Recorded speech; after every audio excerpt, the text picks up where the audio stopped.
America रूस ने दी भारत को शुभकामनाएं। अमेरिका और रूस ने भारत को गणतंत्र दिवस की शुभकामनाएं दी है। इसी के साथ अमेरिका ने भारत अपना प्रमुख रणनीतिक साझेदार बताया है। गणतंत्र दिवस के मौके पर अमेरिका के विदेश मंत्रालय ने एक बयान जारी करते हुए भारत के साथ अपने रिश्तों को गहरा करने की बात की है। अमेरिका ने गणतंत्र दिवस की दी शुभकामनाएं। गणतंत्र दिवस के मौके पर अमेरिका के विदेश मंत्रालय के डिप्टी प्रवक्ता वेदांत पटेल ने सभी भारतीयों को शुभकामनाएं दी है। उन्होंने कहा, सभी को गणतंत्र दिवस की शुभकामनाएं। भारत एक ऐसा देश है जो अमेरिका के लिए एक प्रमुख रणनीतिक साझेदार है। हम कई प्रमुख क्षेत्रों में अपने सहयोग को मजबूत करने के लिए तत्पर है। विदेश मंत्री एंटनी ब्लिंकन ने भी भारत को गणतंत्र दिवस की शुभकामनाएं दी है। उन्होंने कहा, आने वाले वर्षों में दोनों देशों के बीच संबंधों को और गहरा करने के लिए हम तत्पर है। राष्ट्रपति जो बाइडेन ने भारत और अमेरिका के रिश्ते को दुनिया में सबसे अधिक महत्वपूर्ण बताया है। ब्लिंकन ने आगे कहा, मैं अमेरिका की तरफ से भारत के लोगों को गणतंत्र दिवस की शुभकामनाएं देता हूं। भारत का संविधान दुनिया के सबसे बड़े लोकतंत्र के लिए एक स्थायी ढांचा है। मैं इस खास मौके पर सभी भारतीयों को हार्दिक शुभकामनाएं देता हूं।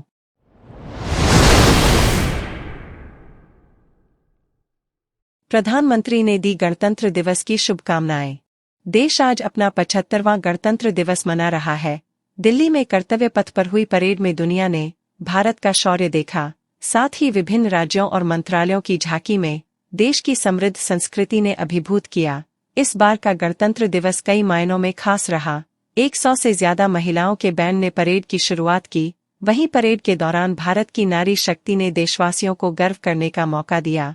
गणतंत्र दिवस परेड का हुआ समापन।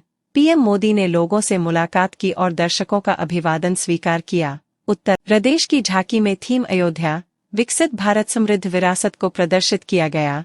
यूपी की झांकी में रामलला की प्रतिमा को प्रदर्शित किया गया। 75वें गणतंत्र दिवस के मौके पर प्रधानमंत्री नरेंद्र मोदी ने देशवासियों को शुभकामनाएं दी हैं।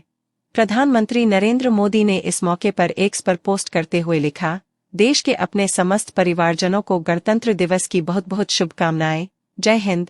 दिल्ली के कर्तव्य पथ पर आयोजित मुख्य समारोह में परेड को लेकर खास तैयारी की गई है। दिल्ली छावनी में तब्दील हो गई।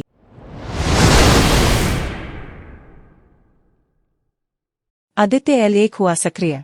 इसरो ने बताया कि इसमें 2 फ्लेक्सीगेट मैग्नेटोमीटर लगे हैं। उच्च सटीकता के साथ सूक्ष्म अंतर्ग्रहीय चुंबकीय क्षेत्र को मापते हैं। इसे यान से 6 मीटर की दूरी पर तैनात किया गया है ताकि यान में लगे दूसरे उपकरणों से पैदा चुंबकीय क्षेत्र का इस पर कोई असर नहीं हो। भारतीय अंतरिक्ष अनुसंधान संगठन इसरो ने बृहस्पतिवार को बताया कि देश के पहले सौर अभियान आदित्य L1 पर लगे 6 मीटर लंबे मैग्नेटोमीटर बूम को सक्रिय कर दिया गया है। अभियान लॉन्चिंग के 132 दिन बाद खोला गया यह उपकरण 6 मीटर लंबा है, जो अंतरिक्ष में अंतर्ग्रहीय चुंबकीय क्षेत्र को मापेगा। इसरो ने बताया कि इसमें 2 फ्लेक्सीगेट मैग्नेटोमीटर लगे हैं। उच्च सटीकता के साथ सूक्ष्म अंतर्ग्रहीय चुंबकीय क्षेत्र को मापते हैं। इसे यान से 6 मीटर की दूरी पर तैनात किया गया है ताकि यान में लगे दूसरे उपकरणों से पैदा चुंबकीय क्षेत्र का इस पर कोई असर नहीं हो। इसरो ने बताया कि ये boom segment carbon fibre polymer से बने हैं। आदित्य L1 को 2 सितंबर 2023 को भारतीय रॉकेट ध्रुवीय उपग्रह प्रक्षेपण यान PSLV XL लॉन्च किया गया था।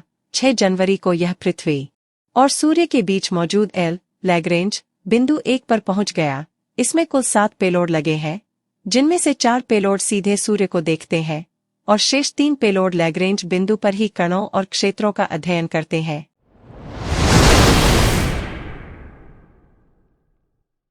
ज्ञानवापी मामले में चौंकाने वाला खुलासा। ज्ञानवापी परिसर की भारतीय पुरातत्व सर्वेक्षण की सर्वे रिपोर्ट मुकदमे के पक्षकारों ने सार्वजनिक कर दी। रिपोर्ट के मुताबिक ज्ञानवापी बड़ा हिंदू मंदिर था। सर्वे के दौरान 32 जगह मंदिर से संबंधित प्रमाण मिले हैं। पश्चिमी दीवार हिंदू मंदिर का हिस्सा है। इसे आसानी से पहचाना जा सकता है। जो स्तंभ मिले हैं वो हिंदू मंदिर के हैं। ज्ञानवापी में मिले 3 शिलालेखों में महामुक्ति मंडप का उल्लेख किया गया है। इसे ASI ने सबसे महत्वपूर्ण बताया है। ASI का कहना है कि महामुक्ति मंडप शिव के प्रसिद्ध निवास के अस्तित्व को स्थापित करने में मदद करता है। इसका वर्णन प्राचीन ग्रंथों में भी मिलता है। शिलालेख 24 से एक विशेषण परम मणियक देव का पता लगता है। ASI की सर्वे रिपोर्ट के मुताबिक ज्ञानवापी में 34 शिलालेख मिले हैं। इनमें से सिर्फ 3 शिलालेख ही अच्छी स्थिति में हैं। इन शिलालेखों के विश्लेषण से पता चला कि 15वीं से 17वीं शताब्दी में आने वाले तीर्थ यात्रियों ने उस पर कुछ लिखा था। शिलालेखों से तीर्थ यात्रियों की 4 प्रकार की गतिविधियों का पता लगा है। इसमें देवता को प्रणाम करना, दीपक जलाने का प्रावधान करना और अखंड दीपक जलाना शामिल है। शिलालेखों से आर्यावती, संभाजी, सोनाजी, मल्लाना भालू, नारायण भाष्यु, जीवंत देव, नारायणन रमन पंडिता मालविध्रा, रघुनाथ, दोदार सैया, नरसमना, काशी और कान्हा जैसे व्यक्तिगत नामों की जानकारी मिलती है। लक्ष्मदेश और कुरकाल मंडल की जानकारी भी शिलालेख से मिलती है।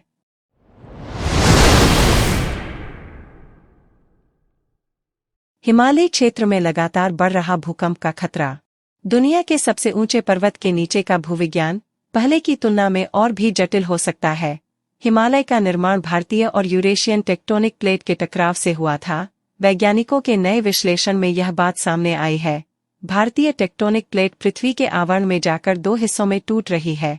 इसकी वजह से हिमालय क्षेत्र के आसपास लगातार अधिक तीव्रता वाले भूकंपों की संख्या में बढ़ोतरी हुई है। इस गतिविधि के कारण हिमालय की ऊंचाई भी बढ़ रही है, यहाँ तक कि इससे तिब्बत भी 2 हिस्सों में टूट सकता है। अमेरिकन जियोफिजिकल यूनियन की वार्षिक बैठक में प्रस्तुत किए गए शोध के मुताबिक दुनिया के सबसे ऊंचे पर्वत के नीचे का भूविज्ञान पहले की तुलना में और भी जटिल हो सकता है। हिमालय का निर्माण भारतीय और यूरेशियन टेक्टोनिक प्लेट के टकराव से हुआ था। वैज्ञानिकों के नए विश्लेषण में यह बात सामने आई है। वैज्ञानिकों ने बताया कि जहां कुछ स्थानों पर भारतीय प्लेट का निचला हिस्सा 200 किलोमीटर गहरा है, वहीं कुछ जगहों पर यह सिर्फ 100 किलोमीटर गहरा है। इससे पता चलता है कि भारतीय प्लेट के कुछ हिस्से में दरारें आ गई हैं। साल 2022 में शोधकर्ताओं ने हिमालय में 2 प्लेटों के मिलने की सीमा का पता लगाने के लिए क्षेत्र में भूतापीय झरनों से हीलियम बुलबुले में भिन्नता का मानचित्रण किया। उन्होंने कहा कि इसका असर धरती के केंद्र तक जाएगा।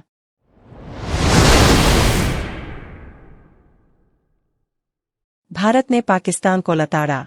विदेश मंत्रालय ने गुरुवार को साप्ताहिक मीडिया ब्रीफिंग की। इस दौरान उसने पाकिस्तान के उस बयान पर भी जवाब दिया जिसमें उसने सियालकोट में जैश के 2 आतंकियों की हत्या में भारतीय एजेंटों के शामिल होने का झूठा आरोप लगाया था। भारत ने आतंकी पालने वाले देश को करारा जवाब दिया और कहा कि यह पाकिस्तान का फर्जी प्रचार है। एमईए के प्रवक्ता रणधीर जायसवाल ने पाकिस्तान के मुद्दे पर कहा, हमने पाकिस्तानी विदेश सचिव के बयानों वाली मीडिया रिपोर्ट्स देखी हैं। यह पाकिस्तान का फर्जी और दुर्भावनापूर्ण भारत विरोधी प्रचार का ताज़ा उदाहरण है। विदेश मंत्रालय ने पाकिस्तान को आईना दिखाते हुए कहा, पूरी दुनिया जानती है कि पाकिस्तान आतंक, संगठित अपराध और अवैध सीमापार गतिविधियों का केंद्र रहा है। अंत में एमईए प्रवक्ता ने कहा कि भारत और दुनिया के कई देशों ने सार्वजनिक रूप से पाकिस्तान को चेताया है कि उसे आतंकवाद और हिंसा की खुद की खेती को काटना पड़ेगा। पाकिस्तान जो बोएगा वही काटेगा। खुद के कुकर्मों का दोषारोपण दूसरे पर करना न तो तर्कसंगत है और न ही कोई हल।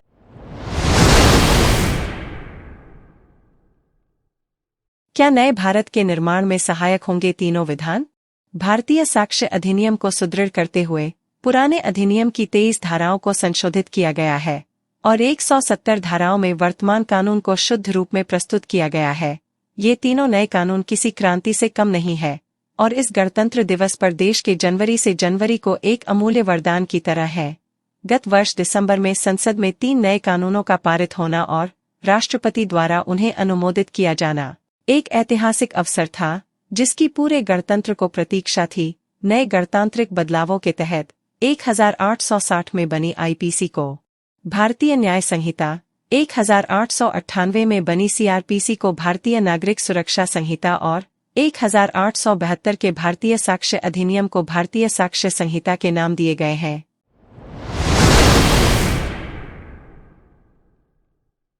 शोएब मलिक पर मैच फिक्सिंग का आरोप।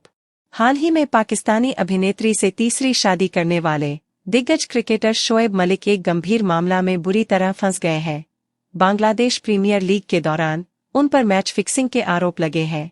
मीडिया रिपोर्ट्स के मुताबिक बीपीएल में उनकी टीम ने उनके साथ कॉन्ट्रैक्ट रद्द कर दिया है और वह इस लीग में अब कोई भी मैच नहीं खेलते दिखेंगे। रिपोर्ट्स के मुताबिक मलिक टूर्नामेंट बीच में छोड़कर दुबई लौट गए हैं। इस दौरान उन्होंने निजी कारणों का हवाला दिया है। शोएब बांग्लादेश प्रीमियर लीग में फॉर्च्यून बारिशल टीम का हिस्सा थे। उन्होंने 22 जनवरी को मीरपुर में खुन्ना टाइगर्स के खिलाफ मुकाबले में लगातार 3 नो बॉल फेंकी थीं। इसके बाद वह सोशल मीडिया पर ट्रेंड करने लगे थे।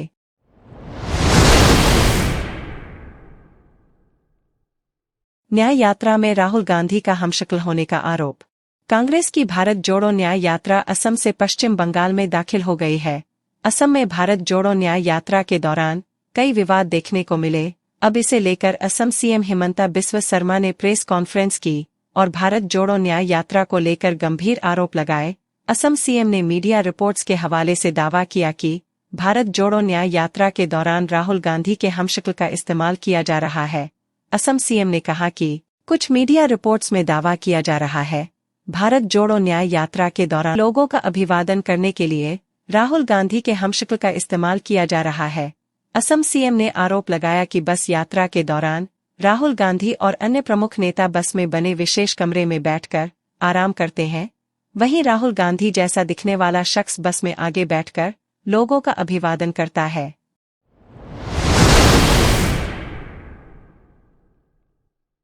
इंडिया गठबंधन से नहीं मिलेगा चुनाव आयोग। राष्ट्रीय मतदाता दिवस के दिन निर्वाचन आयोग ने इंडिया गठबंधन पार्टियों के प्रतिनिधि मंडल से मिलने से इनकार कर दिया। कांग्रेस ने इसके लिए निर्वाचन आयोग की जमकर आलोचना की है। उन्होंने इसे अन्याय बताया है जो लोकतंत्र की बुनियाद को आघात कर रहा है। कांग्रेस के राष्ट्रीय अध्यक्ष मल्लिकार्जुन खड़गे ने कहा कि राष्ट्रीय मतदाता दिवस अपने प्रतिनिधियों को चुनने की स्वतंत्रता का प्रयोग करके अपने भाग्य का निर्धारण करने की लोगों की शक्ति की पुष्टि करता है। कांग्रेस के महासचिव जयराम रमेश ने कहा, हर साल 25 जनवरी को राष्ट्रीय मतदाता दिवस के तौर पर मनाता है, लेकिन दुख की बात है कि यह स्वतंत्र संस्था इंडिया गठबंधन की पार्टियों के नेताओं के प्रतिनिधि मंडल से मिलने से इनकार कर रही है। ये पार्टियां केवल मतदाताओं द्वारा वोट डालने पर वीवीपैट के अधिक से अधिक उपयोग पर अपनी बात रखना चाहते हैं।